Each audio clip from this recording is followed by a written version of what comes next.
Olá, aqui é o Bispo Paulo César Lima, pastor da Assembleia de Deus em Cristo, Jardim Primavera, Duque de Caxias, Rio de Janeiro. Hoje estamos iniciando a nossa escola bíblica dominical. Volto a dizer, há dois cultos que eu e você, todos os crentes de uma igreja, não podem faltar. É o culto de ensino, culto da palavra, culto de doutrina e a EBD, que é a Escola Bíblica Dominical. Esses dois cultos formam um fundamento para o crescimento cristão.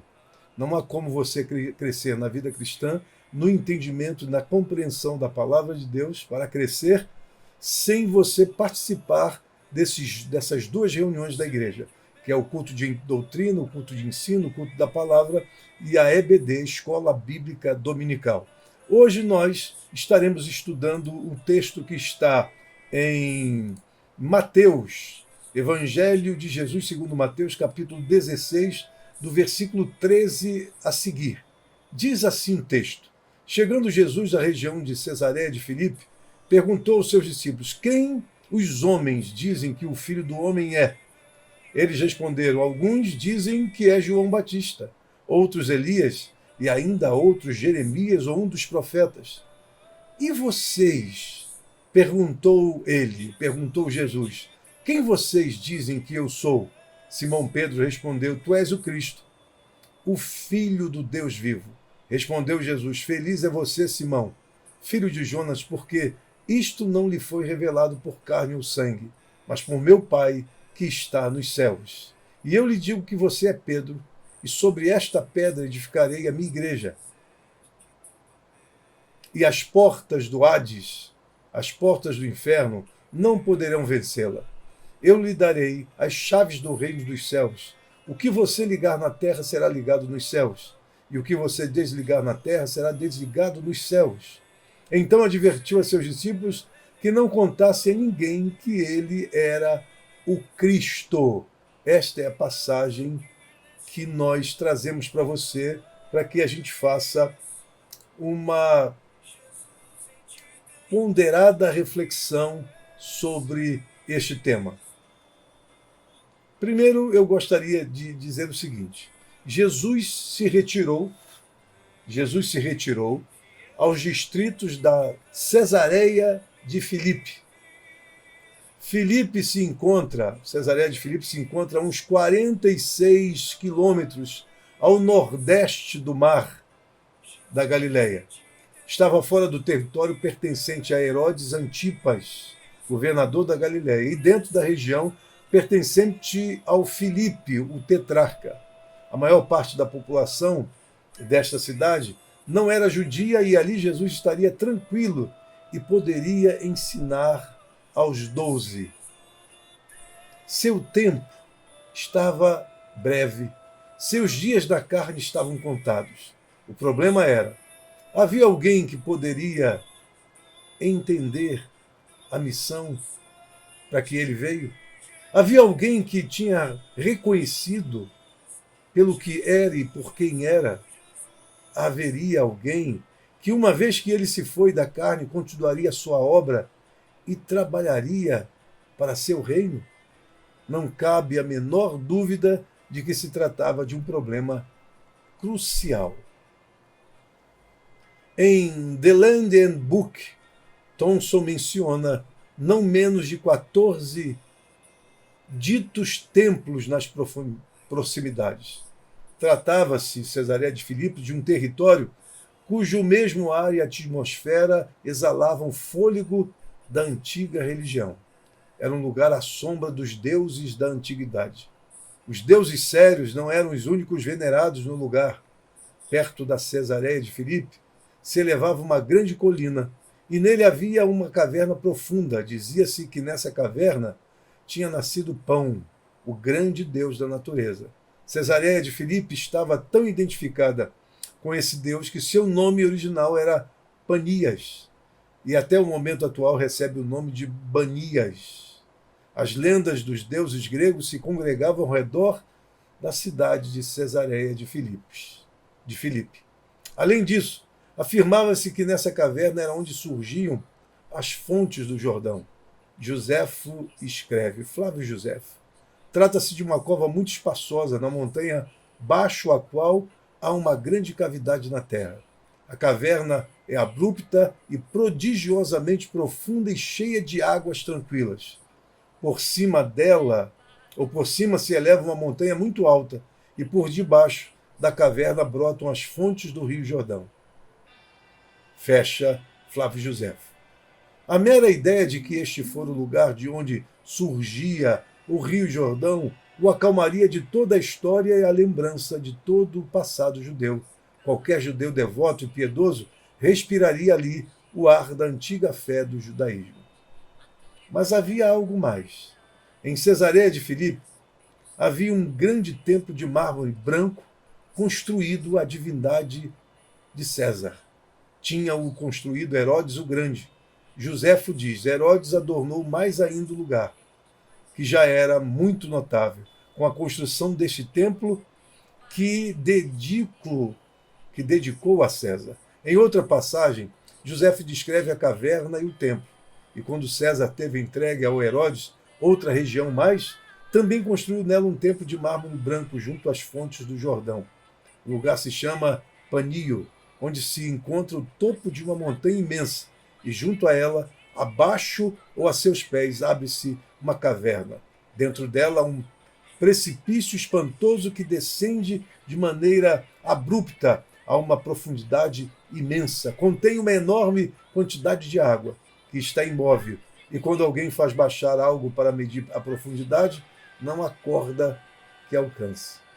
Assim, pois, Herodes tinha construído o templo à divindade do César. Mais adiante, Filipe, o filho de Herodes, embelezou e enriqueceu o templo mais ainda e trocou o nome do Panias para Cesareia, a cidade do César, e adicionou seu próprio nome, Filipe, que significa de Filipe, para diferenciar a da cidade da Cesareia, que estava sobre as costas do Mediterrâneo. Mais tarde, Herodes Agripa chamaria Neroneia ao lugar, em honra do imperador Nero. Como eu disse, encontra-se em uma região cheia de templos dos deuses sírios, mas não é só isso. Em um lugar que contemplava os deuses gregos, em um lugar onde a história de Israel enchia as mentes dos homens, onde o esplendor de mármore branco da casa em que se rendia culto ao César dominava a paisagem e obrigava a vista a posar-se nele. Foi neste lugar, Cesareia de Filipe, que Jesus fez uma das maiores e grandes perguntas aos seus discípulos. Assim, pois, em Cesareia de Filipe, Jesus se propôs exigir uma decisão a seus discípulos. Antes de partir para Jerusalém e para a cruz, ele precisa saber se algum dos discípulos, vislumbrou, embora seja de maneira remota, quem e o que ele é. Não formulou a pergunta em forma direta, conduziu-os para ela. Começou por perguntar o que dizia a gente sobre ele e quem acreditavam quem era. Alguns diziam que era João Batista. Herodes Antipas não era o único que sentia que João Batista era uma figura de tanta importância que podia ser que tivesse ressuscitado de entre os mortos. Outros diziam que era Elias. Ao fazê-lo, afirmavam duas coisas sobre Jesus. Diziam que era tão grande como o maior dos profetas, porque sempre considerou ao Elias como a cúspide, o topo e o príncipe da linha profética. Também diziam que Jesus era o precursor do Messias. Como expressasse Malaquias, a promessa de Deus era: eis que eu vos enviarei o profeta Elias, antes que venha o grande e terrível dia do Senhor. Malaquias capítulo 4, versículo 5. Até o dia de hoje, os judeus esperam a vinda do Elias antes da chegada do Messias. E até o dia de hoje deixam uma cadeira vazia para o Elias quando celebram a Páscoa, porque quando chegar Elias, o Messias não irá demorar. De maneira que a gente via o Jesus como o arauto do Messias e o precursor da intervenção direta de Deus. Alguns diziam ainda que ele era Jeremias. Jeremias ocupava um lugar estranho nas expectativas do povo de Israel. Acreditavam os judeus que antes que o povo partisse para o exílio, Jeremias tinha tirado a arca e o altar do incenso do templo e os tinha ocultado em um lugar solitário no monte Nebo, e que antes da chegada do Messias voltaria Jeremias e os devolveria e a glória de Deus voltaria para o povo. Isso está em 2 Macabeus, capítulo 2, do versículo 1 ao versículo 12. Bem, então Jesus, após entender todas essas variações que os discípulos estão colocando, e tudo leva a crer que eles não entendem absolutamente nada acerca do Filho de Deus. A incógnita é muito grande e também bate no coração do Filho de Deus uma expectativa de que alguém se levante e diga e saiba qual a sua missão, qual o seu propósito, quem ele é de fato. Antes dele partir, antes dele ser martirizado, antes dele ir para a cruz, antes dele ser morto. Enfim, era preciso que seus discípulos se manifestassem no sentido de dizer quem de fato ele era.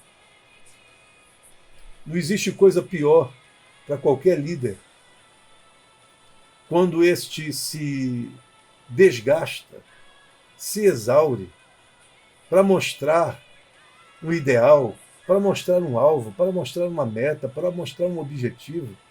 E no final das contas, os seus seguidores não sabem de absolutamente nada.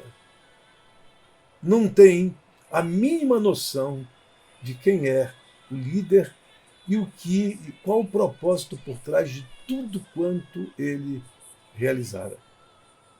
Jesus está nesta situação, neste lugar chamado Cesareia de Filipos. Filipos, um entroncamento, uma descida estreita, sentado com seus discípulos, e ele pergunta: o que dizem os homens que eu sou? João Batista, Elias, Jeremias, algum profeta. Como eu disse, Jesus não fez a sua pergunta diretamente, mas os conduziu a uma pergunta vital. E vocês? Jesus aponta para cada um deles e diz: e vocês? O que vocês dizem que eu sou?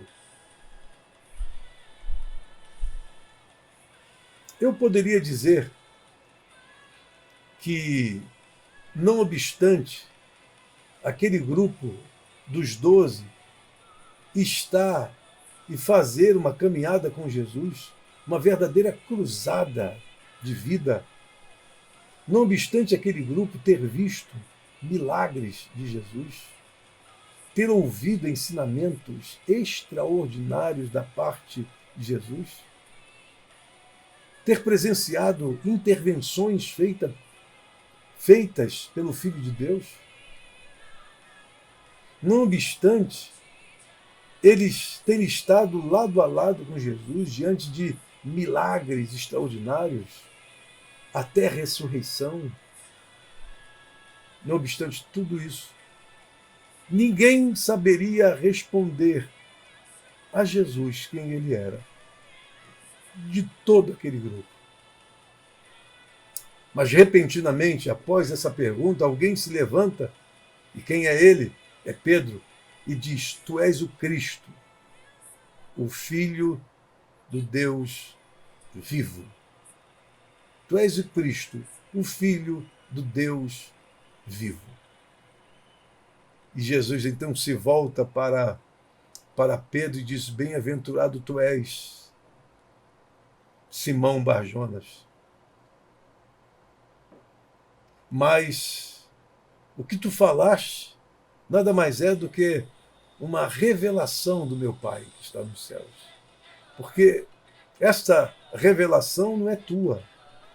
Essa revelação é do meu Pai que está nos céus.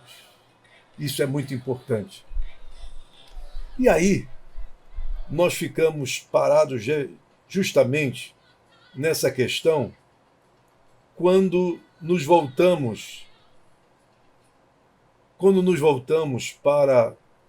para entender mais o assunto. E o que é o assunto e o que significa tudo isso? Nós vamos estudar ponto a ponto este assunto de vital importância para qualquer um de nós. Eu estou me lembrando aqui que em uma ocasião Napoleão deu o seu veredito sobre Jesus. Ele disse assim: eu conheço os homens, disse Napoleão, e Jesus Cristo é mais que um homem, disse ele.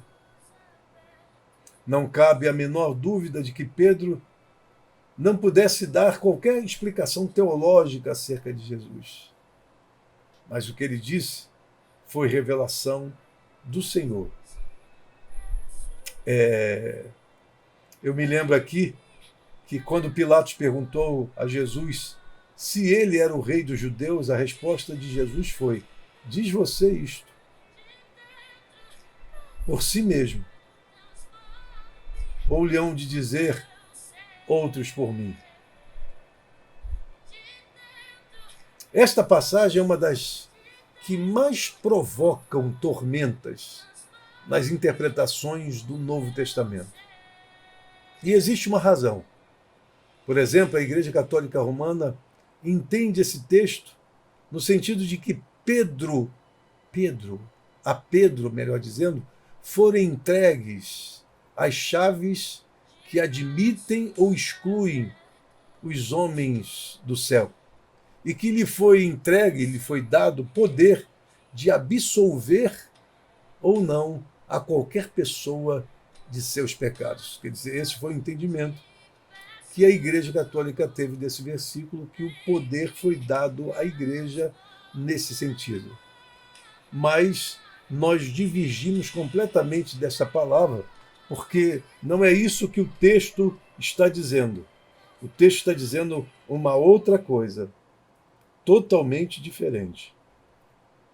O texto está tentando dizer uma coisa que vai além desta interpretação feita pelos católicos. Tá? Além disso, a Igreja Católica Romana sustenta que, com esses enormes poderes, Pedro se tornou o bispo de Roma e que seu poder se transmitiu a todos os bispos de Roma, e existe, na atualidade, no Papa, que é a cabeça da Igreja, e o bispo de Roma. Nós, do lado protestante, nós divergimos desta interpretação feita desse texto. E qual é a razão disso? Então vamos lá. Tá? Vamos lá para que você entenda um pouquinho mais sobre essa questão. Eu coloquei até aqui a expressão grega que aparece no texto aí do capítulo 16. De soilego hoti uei Petros, kai epi taute, te petra, oikodomesso, mu ten ecclesiam. Essa é a expressão que vai aparecer nessa parte onde nós lemos quando Jesus diz a Pedro: Simão Pedro,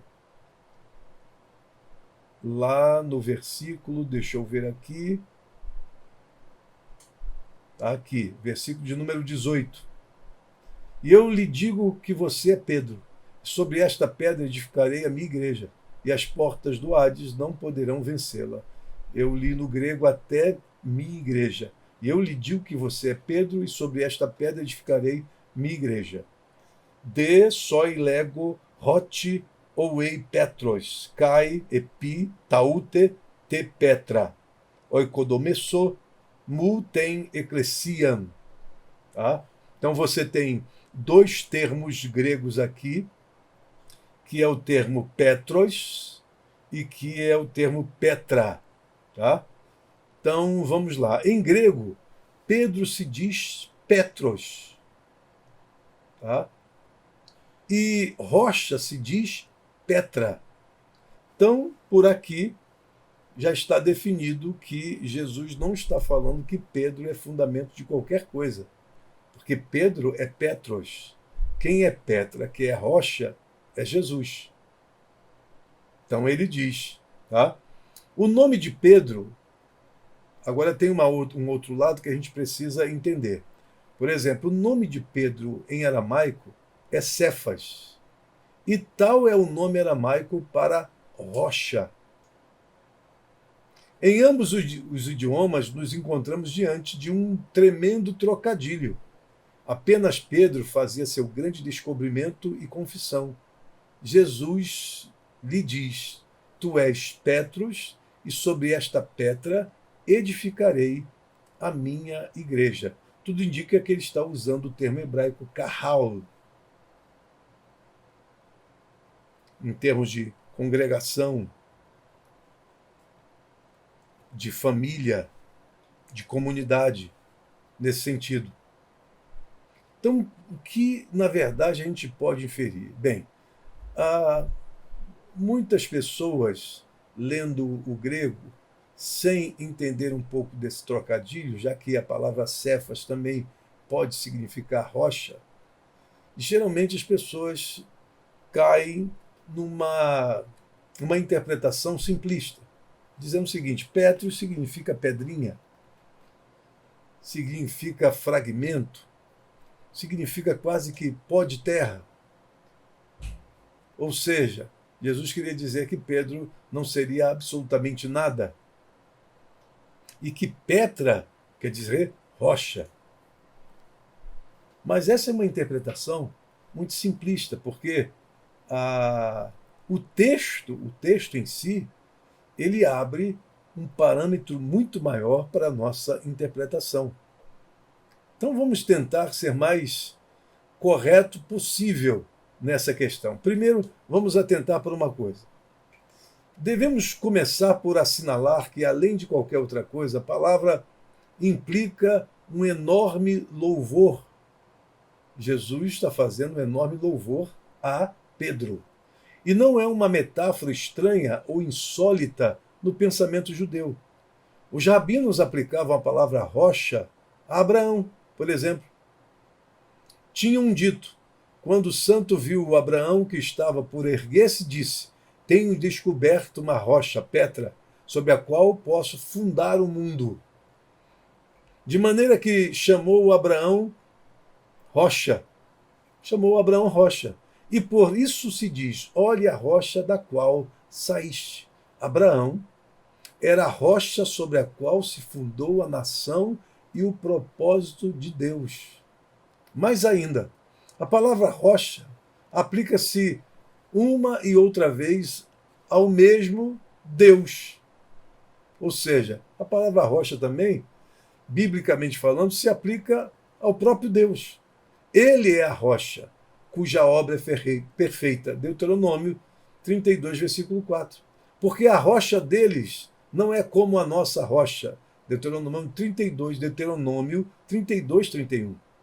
Não há rocha como o nosso Deus. 1 Samuel 2, capítulo 2, versículo 2. O Senhor é a minha rocha e minha fortaleza e meu libertador. 2 Samuel, capítulo 22, versículo 2. A mesma frase aparece no Salmo 18, verso 2. Que rocha há fora de nosso Deus? Salmo 18, verso 31. A mesma frase se encontra em 2 Samuel, capítulo 22, versículo 32. Então há uma coisa muito clara aqui. Chamar alguém de rocha é o maior dos louvores. E também é evidente que nenhum judeu que conhecesse o Antigo Testamento podia empregar a frase sem que sua mente se voltasse para Deus, que era a única rocha autêntica que o defenderia e lhe daria a salvação. O que quis dizer Jesus, então, quando empregou a palavra rocha nesta passagem? Então, algumas coisas a gente precisa levantar para entender mais esta frase de efeito de Jesus não deixa de ser uma frase de louvor. Jesus está fazendo um louvor a Pedro pelo fato de ele ter sido o único entre os 12 discípulos que o identificou. Tu és o Cristo, o Filho do Deus vivo. Vamos colocar assim. Seria muito fácil a gente cair nessa interpretação mediana, nessa interpretação simplista e dizer, bem, Pedro significa pedrinha, fragmento de terra, ou seja, carocinhos de terra, não é absolutamente nada. E Petra é rocha. Está se referindo a Jesus. É lógico que qualquer judeu sabia que a nossa grande rocha é Deus, que o nosso grande fundamento é Deus. Todo mundo sabia disso. Nem por isso Abraão deixou de ser chamado de rocha, porque ele deu início aos propósitos históricos de Deus para um povo judeu, povo hebreu, povo judeu, povo de Israel. Então vamos pensar no seguinte, que esse texto vai muito mais além do que a gente está pensando. Então vamos dar pelo menos umas 3 interpretações e eu dou a minha no final. Agostinho, que é o bispo de Hipona, interpretou esse texto dizendo que a rocha significava o próprio Jesus. E é certo o que ele diz. Inclusive, Pedro vai dizer, na sua própria epístola, que ele é a rocha dos séculos, a pedra angular. O próprio Pedro vai dizer, o próprio Pedro tinha a consciência de que ele não era a rocha, o fundamento, mas ele era, sim, um elemento importantíssimo no começo, na edificação da comunidade cristã. Vamos chegar até lá. É como se Jesus houvesse dito, segundo Agostinho, você é Pedro e sob o meu mesmo você é Pedro e sendo eu mesmo a rocha, fundarei a minha igreja. Chegará o dia em que, como recompensa por sua fé, será grande dentro da igreja. Explicação de Agostinho. Vamos voltar porque eu gaguejei aqui, vamos voltar. Agostinho interpretou que a rocha significava o próprio Jesus, coisa que todo mundo já sabe. É como se Jesus houvesse dito, você é Pedro, mas, mesmo eu sendo a rocha, fundarei a minha igreja. E chegará o dia em que, como recompensa por sua fé, será grande dentro da igreja. A segunda explicação é que a rocha é a verdade que afirma que Jesus Cristo é o Filho do Deus vivente. A Pedro tinha sido divinamente revelada esta grande verdade. Deus mesmo era quem tinha aberto os olhos de Pedro e a esse grande descobrimento. Em efeito, o fato de que Jesus Cristo é o Filho de Deus é a pedra basal da fé e a crença da igreja.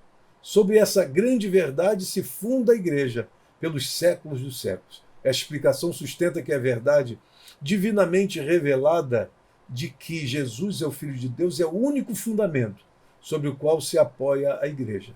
Não cabe dúvida de que esta interpretação é certa, porém, não parece destacar o trocadilho que aparece na passagem, apenas isso. A terceira interpretação, ou explicação, é que a rocha é a fé do Pedro, ou a fé de Pedro. A igreja se funda sobre a fé de Pedro. Essa fé de Pedro foi a faísca que acendeu a fé da igreja em todo o mundo. A fé de Pedro foi o ímpeto inicial que algum dia faria surgir a igreja universal. Também não é isso, que Pedro era carregado de dúvida e foi assim por muito tempo. É só você pegar a Bíblia e ler as quedas em termos de fé do próprio Pedro, as dúvidas, as incertezas que assaltaram o seu coração e quando ele mesmo traiu o próprio Jesus. Agora vamos à quarta interpretação. que para mim é a melhor, tá? Mas eu vou dar a minha ainda. Ela consiste em que Pedro mesmo é a rocha, mas em um sentido totalmente diferente de dizer que Jesus é a rocha. Qual o sentido aí? Ele não é a rocha sobre a qual se funda a igreja. Essa rocha é Jesus, ok? Essa rocha é Jesus, não é Pedro a rocha. Mas ele é a rocha no sentido especial, porque ele é a primeira pedra basal de toda a igreja. O que Jesus quis dizer com esse trocadilho é o seguinte: qualquer pessoa que confessar, como tu confessaste, qualquer pessoa que descobrir, como tu descobriste, qualquer pessoa que entender e compreender toda essa missão e o processo que eu estou caminhando nele, será mais um membro deste grande edifício, será mais uma pedra deste grande edifício que eu vou chamar de eclesia, igreja. Pedro foi o primeiro homem da terra que descobriu quem era Jesus, mesmo que a revelação foi uma intervenção de Deus na vida de Pedro. Mas, de fato, e por isso ele foi louvado por Jesus, ele foi o primeiro a entender quem e a descobrir quem era Jesus. Foi o primeiro homem que efetuou o salto de fé que via no Jesus Cristo o Filho do Deus vivo. Em outras palavras, Pedro foi o primeiro membro da igreja. Nesse sentido, a igreja está fundada sobre ele.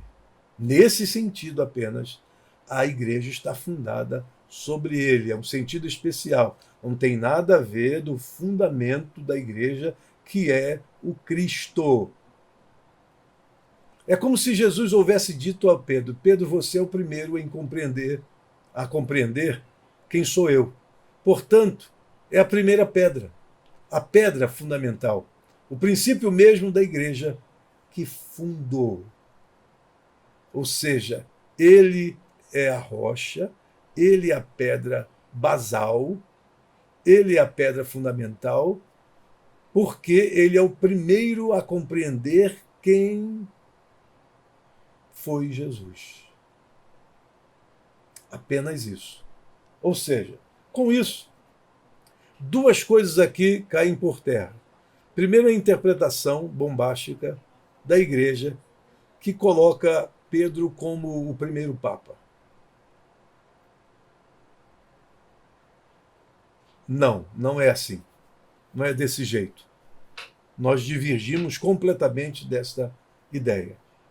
Em segundo lugar, também em se pensar que Pedro aparece como o fundamento da igreja, como eu já disse, o primeiro papa e aquele que tem poder, um poder recebido de Deus para dizer sim ou não, o que pode ou não pode, o que pode ser perdoado, o que não pode ser perdoado, aquele que pode ser ligado e aquele que pode ser desligado. Jesus nunca deu este poder a Pedro. E a razão disso? A razão disso é fácil quando você ler mais abaixo. Tanto é assim que, se você pegar o contexto desse texto, você vai ver que Jesus, o Filho de Deus, ele repreende Pedro no momento em que Pedro quis ajudá-lo, quis colocar o seu coração à sua disposição, como um coração acolhedor, acolher a Pedro, acolher a Jesus. Quando Jesus falou que ele precisava ir a Jerusalém para ser sacrificado pelos homens, aí Pedro disse: não, Senhor, tal coisa jamais, jamais. Pedro tentou defendê-lo, e aí Jesus olhou para ele e disse: para trás de mim, Satanás. Como é que alguém que recebe o poder de ser, tanto poder para dizer sim ou não, para dizer o que é certo e o que é errado, para abrir o céu e fechar o céu, e agora recebe uma reprimenda tão forte como essa de Jesus. Como pode isso? É lógico que alguma coisa está errada nesse sentido. Então, não é isso que o texto está dizendo. Então vamos recuar um pouco para que a gente entenda todos esses elementos que eu coloquei aqui nesta interpretação. Primeiro, Jesus está indo para Cesareia de Filipos. Ele está num lugar alto e, olhando desse lugar, ele vê toda a cidade de Cesareia de Filipos. Essa cidade era chamada de Panias, ou Pânio. Depois, Herodes embelezou toda a cidade e fez um templo maravilhoso, um templo estupendo para César. Depois, o seu filho Antipas, aliás, Filipe, ele vai renovar este templo e fazer uma coisa melhor e maior para César. E colocando o nome Filipe, Cesareia de Filipe, para não se fazer qualquer tipo de confusão entre esta Cesareia de Filipe e a outra Cesareia que estava nas costas do Mar Mediterrâneo. Pois bem, e neste lugar onde a história era trazida à memória das pessoas, era um lugar de grandes templos a diversos deuses que, ou seja, esses templos povoavam aquele lugar. E foi ali, naquele lugar, onde Jesus está diante do seu quase que último momento com os discípulos, que ele vai ser crucificado, ele vai passar por toda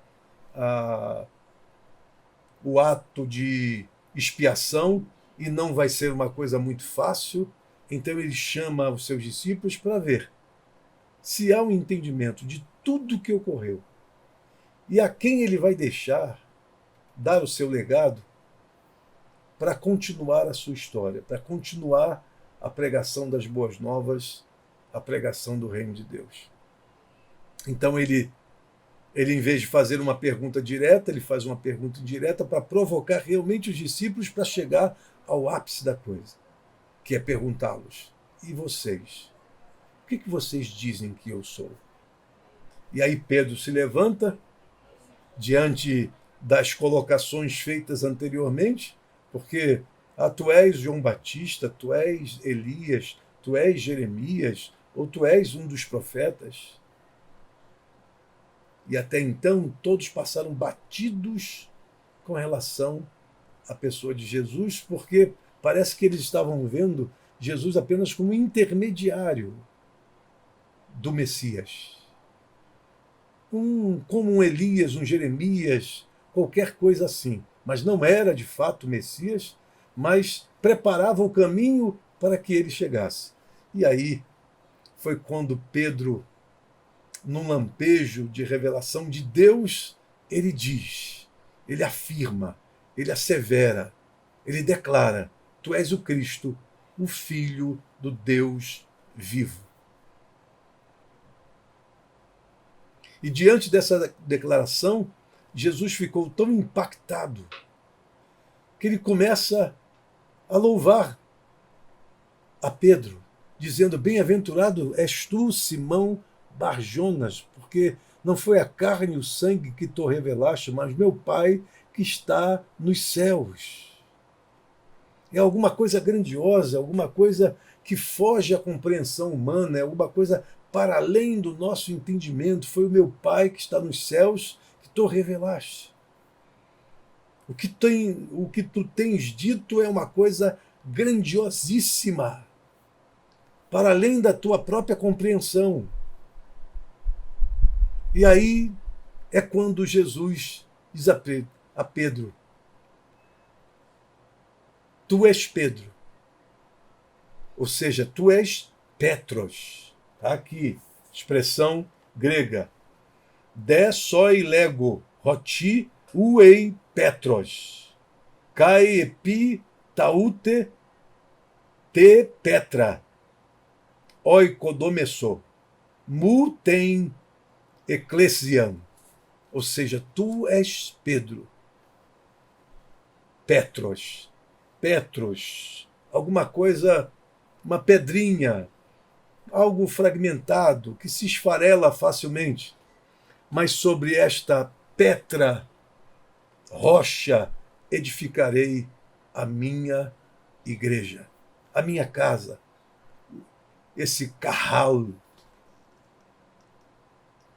E as portas do inferno não prevalecerão contra elas.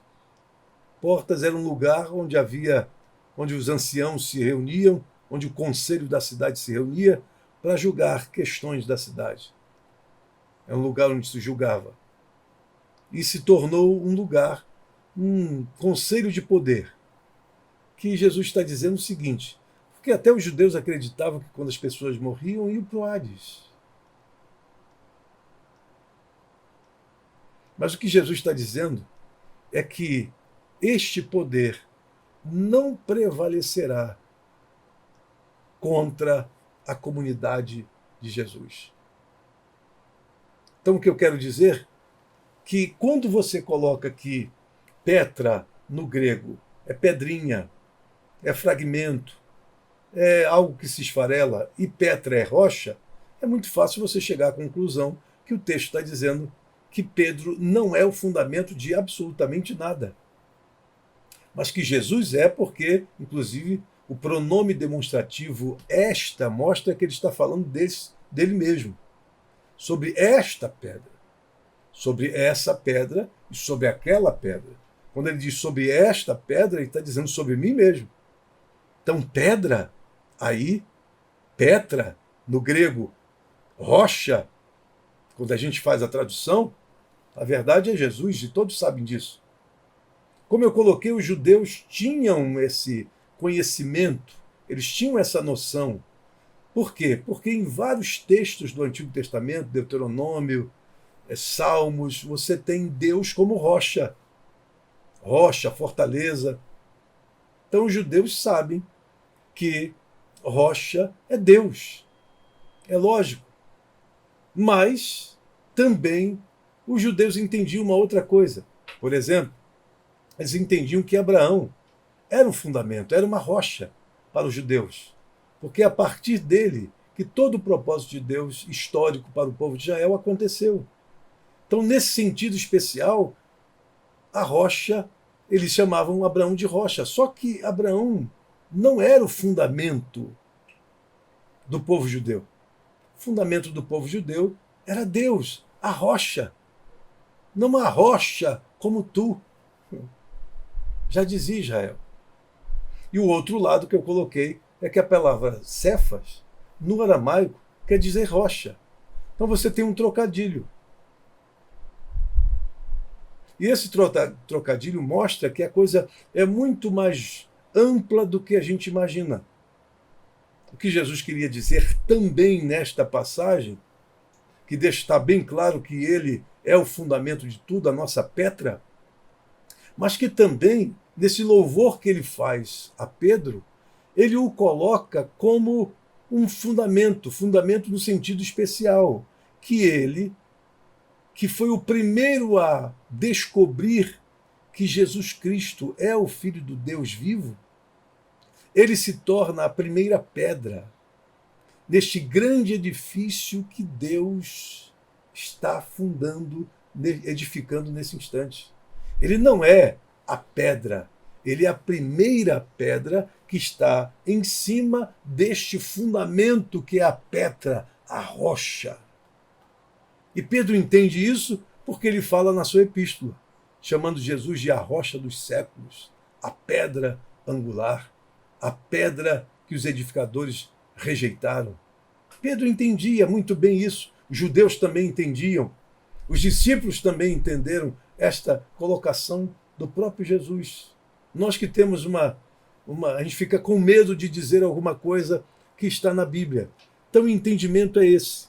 Jesus está dizendo a Pedro que toda vez que uma pessoa semelhante a ele confessar que Jesus Cristo é o Filho do Deus vivo, será mais uma pedra em cima desta rocha, deste fundamento que se chama Jesus.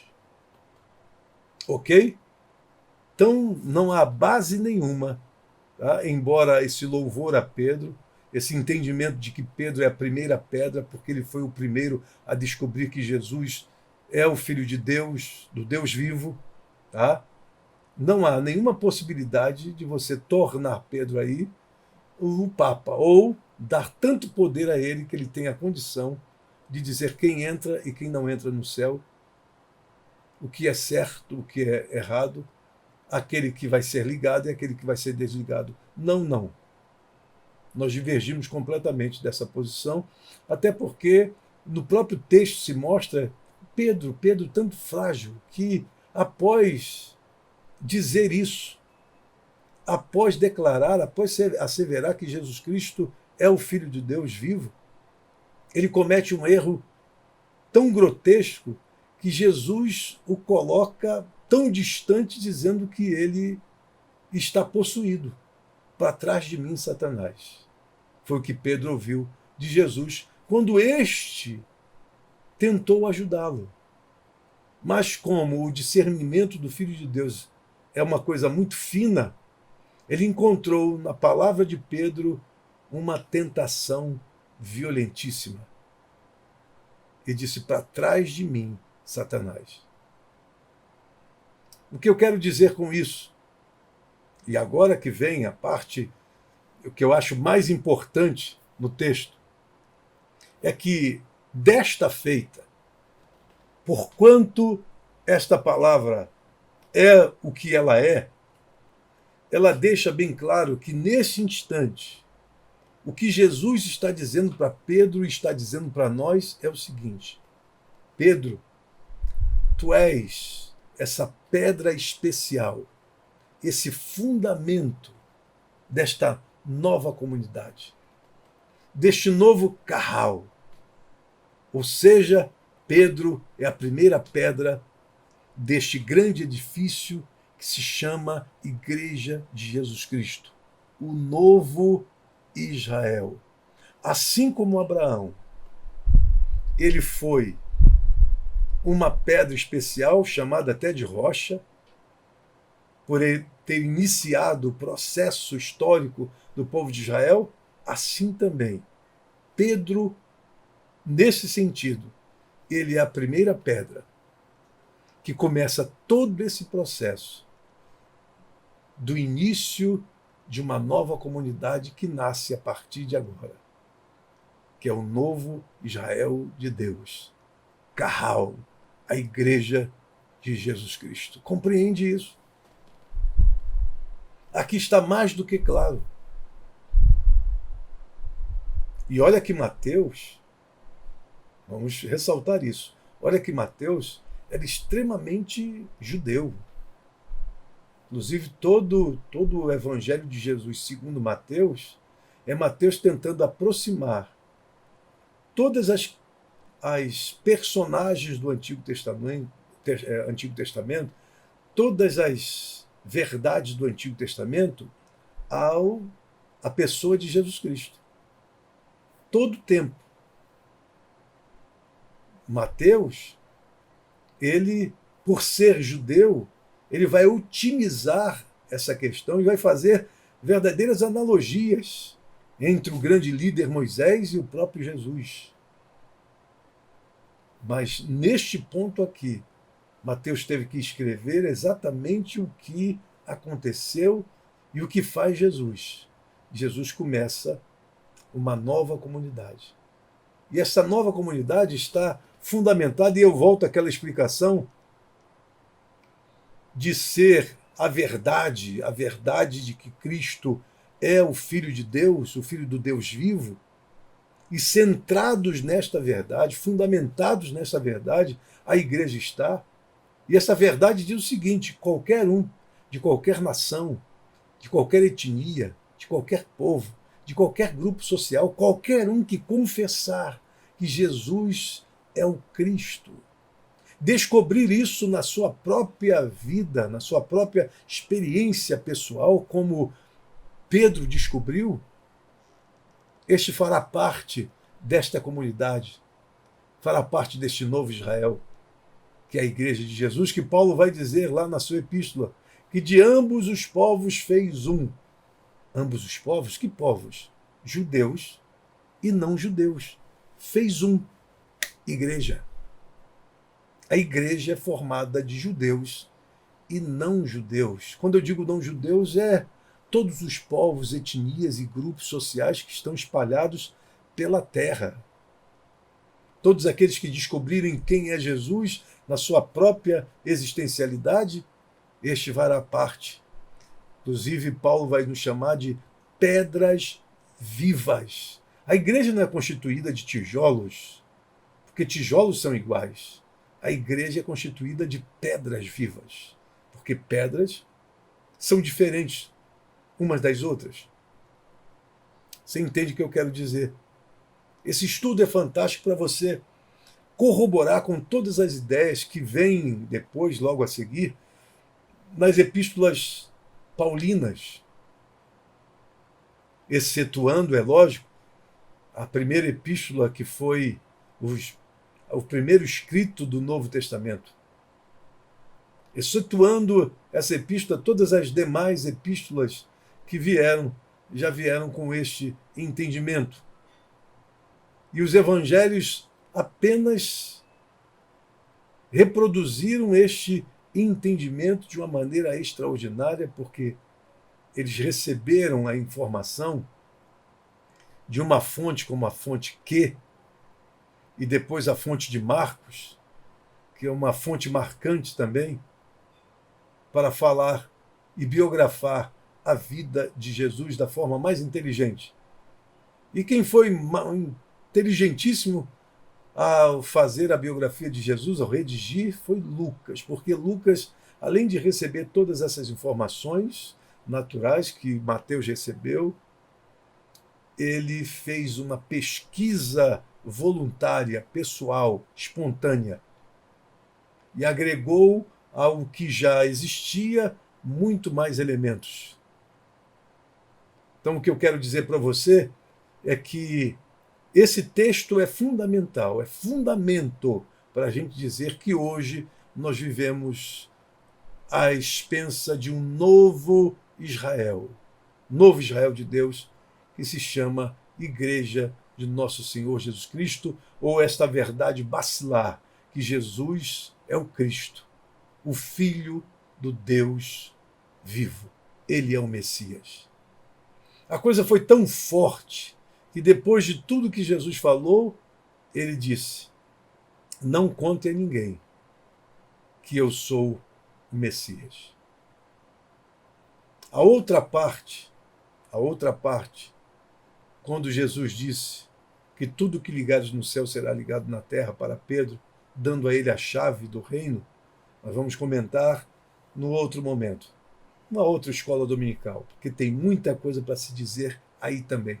Eu quero apenas parar assim. Então, Jesus vem com os discípulos, sai um pouco do ambiente tenso em que ele estava, e aí ele faz a grande pergunta aos discípulos. Pedro, então, sai à frente, revelando, descobrindo quem é Jesus de fato e dizendo: ele é louvado por Jesus, ele é honrado por Jesus, sem sombra de dúvida, e, nesse sentido, nasce a partir daí o novo Carral, a nova comunidade, o novo Israel de todos os tempos. E sempre esta foi a meta de Deus: criar um povo que fosse um sacerdócio entre os homens. E Pedro vai dizer lá na sua epístola: sacerdócio real, povo de Deus. Quem é o sacerdócio real? Quem é o povo de Deus? São todos aqueles que confessam que Jesus Cristo é Senhor, para a glória do Deus Pai, como Paulo dizia. E nesse texto, aqueles que descobrem que Jesus Cristo é o Filho de Deus, do Deus vivo. Você entende o que eu estou dizendo? Estamos aí com 55 minutos já. Nós queremos terminar aqui e dizer para você o seguinte. Primeiro, hoje à noite, a partir das 19h30, nós estamos com o nosso culto da família. Não perca, em nome do Senhor Jesus. O nosso desafio é: troque o fantástico pela fantástica palavra de Deus e venha para a igreja para ouvir. A igreja está pronta para receber você numa situação bem separada um do outro, com álcool em gel e máscara, obedecendo toda esse protocolo sanitário. Estamos lá fazendo os nossos cultos aos domingos, às 19h30 até às 20h30 e às terças-feiras, das 19h30 às 20h30. Esperamos você. Uma outra coisa que eu quero também passar a vocês é o livro que estamos escrevendo, tá? Escatologia Bíblica sem a influência de Scofield. Esse livro que nós vamos lançar, mas antes de lançar nós estamos fazendo o seguinte. Vamos fazer várias palestras, pré-lançamento deste livro, e vamos começar essas palestras sobre a parte da escatologia a partir do dia 9 de julho, que vai cair numa quinta-feira, a partir das 20h30. Volto a dizer, repetindo, dia 9 de julho, às 20h30, isso vai cair numa quinta-feira. Vamos começar uma série de palestras, pré-lançamento do livro Escatologia Bíblica sem a influência scofieldiana, sem a influência de Scofield, que fez uma verdadeira lambança na nossa escatologia. Então nós vamos estudar isso, espero por você. No dia 9 de julho, às 20h30, queremos fazer uma comunidade cheia. Bispo, quanto será? Nada, absolutamente nada. 0800. É uma palestra para o nosso pré-lançamento. E aí, se você desejar adquirir o livro, depois de você ouvir várias palestras, aí sim você fará o seu pedido. Amém? Que Deus abençoe vocês grandiosamente. Na quinta-feira eu volto com vocês com o culto da palavra, o culto de ensino. Mas fique com esta palavra. Tu és Pedro, e sobre esta pedra edificarei a minha igreja, disse Jesus. Sobre esta pedra, ele é a nossa rocha. Deus é a nossa rocha. Não há rocha igual a Deus. Que Deus abençoe grandiosamente. Curve a sua fronte e ore comigo nesta hora. Pai, primeiramente, em nome de Jesus, queremos te agradecer pela possibilidade de estarmos aqui falando a tua palavra. Senhor, nós abençoamos neste instante também a todos os membros da Assembleia de Deus em Cristo, da criança até o mais idoso, a mais idosa. Queremos também te agradecer por todas as famílias, por todas as crianças, por todos os pré-adolescentes, por todos os adolescentes da nossa igreja, por todos os jovens, enfim, Pai. E peço, Senhor, abre porta para o teu povo. Não deixe o teu povo desempregado. Se uma porta fechar, abre outra, Pai. Porque eu acredito na tua palavra, que tu transformas a maldição em bênção. Aquilo que parece ser ruim no primeiro momento, no segundo momento, tu mostras a nós que o mundo que tu tens para nos dar e as bênçãos que tu tens para nos dar é muito maior do que o nosso mundinho, o mundinho que nós vivíamos. Então abençoa essas pessoas, em nome de Jesus, que vive para todos sempre. Todos digam amém. Que Deus abençoe vocês rica e abundantemente e até a próxima. Deus abençoe.